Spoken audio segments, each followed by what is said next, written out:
खतरों के खिलाड़ी सीजन 15 को लेकर एक्साइटमेंट ऑलरेडी काफी हाई थी और अब शगुन शर्मा ने फाइनली क्लियर कर दिया है कि वो क्योंकि सास भी कभी बहू थी क्विट नहीं कर रही हैं। She has confirmed that she is not living क्योंकि सास भी कभी बहू थी and she is headed for the shoot for खतरों के खिलाड़ी।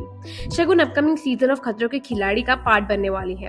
इस न्यूज के बाद फैंस को लगा था कि शायद वो क्योंकि सास भी कभी बहू थी शो को अलविदा कह देंगी, but now actress herself has clarified the situation. Shagun ने रिवील किया कि फिक्शन शोज करते ऑलमोस्ट 7 to 8 years हो गए हैं और अब वो अपने कंफर्ट जोन से बाहर कुछ ट्राई करना चाहती थी। इसी वजह से उन्होंने रोहित शेट्टी के स्टंट बेस्ड रियलिटी शो का ऑफर एक्सेप्ट किया है।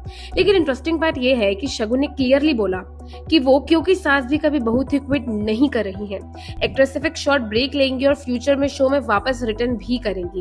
उन्होंने ये भी मेंशन किया कि एकता कपूर उनके डिसीजन को लेकर काफी सपोर्टिव रही हैं। शगुन ने ये भी शेयर किया कि उन्होंने ऑलरेडी खतरों के खिलाड़ी की प्रिपरेशन स्टार्ट कर दी है। एक्ट्रेस ने कहा कि हिमाचल प्रदेश से होने की वजह से ट्रैकिंग उनके लिए कॉमन है, बट एडवेंचरस स्टंट्स का एक्सपीरियंस उनके पास ज्यादा नहीं है। साथ ही पर्सनल लाइफ को लेकर भी शगुन ने रिएक्ट किया। अमन गांधी के साथ डेटिंग रूमर्स पर एक्ट्रेस ने अब ज्यादा कमेंट करने से मना कर दिया है और कहा कि अब वो सिर्फ अपने काम पर फोकस करना चाहती हैं।